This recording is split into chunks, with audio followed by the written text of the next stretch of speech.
All right, let's dive right into the sweeping saga of the Chahamana, or as you probably know them, the Chouhan dynasty. We are looking at a truly dramatic historical epic here. I'm talking monumental victories, magnificent architecture, and a catastrophic turning point that literally redrew the map of South Asia. If you think you already know the story of the Rajput kings, well, stick around because you're going to want to hear about the sheer, massive scale of what they built and just how terrifyingly fast it was all upended. But before we get into their massive cultural legacy, we've got to ask ourselves a pretty monumental question. How could one single moment of mercy, from a legendary king no less, completely change the political landscape of the Indian subcontinent for the next 6 centuries? It's a heavy thought, right? To really grasp the weight of that one fateful decision, we first need to understand the absolute titans these rulers had become. Which brings us to Act 1, the rise of the Chauhans. So over the course of about 6 centuries, the Chauhans evolved from being just vassals of the Gurjara Pratiharas into these incredibly formidable, completely independent kings. It all starts way back in the 6th century with a ruler named Vasudeva. Legend actually says he received the Sambar salt lake as a gift from a supernatural being. Pretty cool origin story, right? Then, skip ahead to the 10th century and you've got a ruler named Simharaja feeling confident enough to take on the title Maharaja di Raja, which translates to the King of Great Kings. By the 12th century, Ajaya Raja II was laying down roots, moving the capital to Ajiomiru, a place you probably know today as modern-day Ajmer. They were methodically, piece by piece, anchoring their power. In the scale of that power, try a staggering 125,000. That massive number represents Sapadalaksha, literally meaning 1 1/4 lakhs, and it was the number of villages under the Chauhan's core territory. Think about that for a second. They weren't just running some small city-state. We're talking about a sprawling, arid, but incredibly wealthy empire stretching across present-day Rajasthan and beyond. Having secured all that territory, we enter Act 2, Fortresses and Golden Age. Now, the Chauhans absolutely weren't just warriors. They were huge patrons of both Hindu and Jain culture. They were out there commissioning these grand Shiva temples at Pushkar and Harshanatha, while at the very same time donating golden cupolas to Jain temples at Ranthambore. You even have the ruler Vigraharaja IV patronizing the arts, composing plays, and commissioning structures that would eventually become the famous Adai Din Kajumpra. They essentially left this unbelievable legacy of stone that defined their entire era. So let's look at 2 of their most legendary military structures. First up, the Taragar Fort in Ajmer. This place is a total masterpiece of military architecture. Built by King Ajaraj, it was so strategically impregnable, boasting 14 massive bastions, that Bishop Haber famously dubbed it the Gibraltar of Rajasthan. And there's so much eclectic history literally woven into its walls. Uniquely, it houses the tombs of a horse and a transgender person. Plus, centuries later, its high-altitude setup was so serene that the British, under William Bentinck, actually converted it into a sanatorium. Then you have Ranthambore Fort, often called the Hidden Giant. Built way back in the 8th century, this place is a masterclass in defensive design. It sits on this elliptical hill and is hidden so perfectly by the surrounding topography that you basically can't even see it from a distance.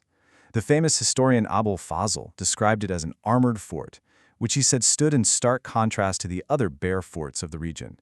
And honestly, this level of architectural paranoia was totally justified, because it heavily foreshadowed the massive threats they were about to face from the northwest. And that brings us to the climax of our explainer, Act 3, the Battles of Terrain. Okay, picture this. The year is 1191. Muhammad of Ghor invades Chauhan territory. Prithviraj Chauhan isn't having it, right? He gathers this massive Rajput army and meets him head-on at Terrain. The Rajputs launch an absolutely ferocious assault, and Prithviraj's general, Govindrao, severely wounds Muhammad of Ghor with a spear. The Ghorid army is totally routed. But here is the fatal, history-altering mistake. Bound by these strict, traditional codes of honor and warfare, Prithviraj actually lets his defeated, retreating enemy go. He assumes the threat is neutralized. Well, unfortunately, just 1 year later, in 1192, the dynamic shifted drastically. Muhammad of Ghor definitely did not forget. He spent that entire year preparing a highly specialized force. So while Prithviraj relied on the sheer numbers of his 200,000 traditional Rajput warriors, Ghori showed back up with 120,000 incredibly disciplined Turkish archers and cavalry experts. This wasn't just an army clashing with an army. It was traditional, honor-bound warfare going up against ruthless, innovative military strategy. Ghori completely outmaneuvered the Rajput forces using tactics they literally had no answer for. First, he divided his army into small, highly agile units. Then, he ordered them to feign retreats. Why? To draw the Rajputs out and completely exhaust their heavy cavalry. And then, the final blow. He broke all traditional rules of Indian warfare by launching a devastating surprise assault in the dead of night. The Rajput army was just completely overwhelmed. The aftermath was absolute devastation for the Chauhans. Prithviraj Chauhan was captured and eventually executed. This crushing defeat shattered the central Chauhan Empire.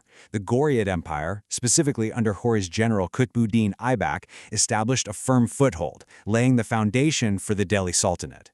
I mean, this single battle was an absolute watershed moment. It kicked off nearly 600 years of Muslim rule in North India. But the story doesn't actually end in the dust of Tahrain. Let's look at Act 4, the enduring Hada legacy. You see, while the Central Empire fell, the Chauhan bloodline stubbornly survived. Interestingly enough, the Ghurids actually granted Prithviraj's son, Govindaraja, the fief of Ranthambore, keeping him on as a vassal. Govindaraja relocated, and from this specific branch sprang the incredibly resilient Hada Chauhans. They pushed their way into the Haroti region and ended up establishing remarkably wealthy and culturally significant states that would go on to rule for centuries.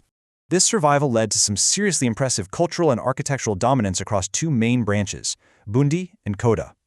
In Bundi, you had rulers like Bar Singh building a whole other Taragar fort in 1354, and later Umed Singh I building the stunning Chitrashala Palace. Meanwhile, Kota became an independent powerhouse under Maharao Madho Singh in 1631. They completely adapted to the times, maintained their grip, and continued building absolute marvels, like the Kishore Sagar tank built by Kishore Singh. And they kept this martial and cultural spirit brilliantly alive right up until the modern era. In the 19th century, Bundi actually became known as Choti Kashi, or Little Kashi, because Maharao Raja Ram Singh established 40 different Sanskrit schools there. Fast forward to the 20th century, and the last ruler of Bundi, Maharao Raja Bahadur Singh, was out fighting in World War II, earning the prestigious Military Cross for bravery. Finally, on March 25, 1948, he peacefully merged his state into the newly formed United Rajasthan. Ultimately, it's the physical footprint of the Chauhans that outlasted everything else. As this quote perfectly captures, the stone fortresses, the hidden citadels, and the towering temples outlasted the kings themselves. They survived Ghurid invasions, Mughal expansions, British colonialism, you name it. Today, they serve as permanent, unbreakable monuments to the cultural resilience and pride of the Rajasthani people. Which leaves us with a fascinating paradox to ponder at the end of this explainer. When you walk through Rajasthan today, you are literally walking in the shadow of their 14 bastion forts and their golden cupolas. Considering just how deeply their architectural and cultural footprint still physically defines the region today, did the Chauhans ever truly fall at Tahrain, or did they simply become immortalized in stone? Definitely something to think about next time you're looking at a map of history. Thanks for joining us on this deep dive, and keep exploring those layers of the past.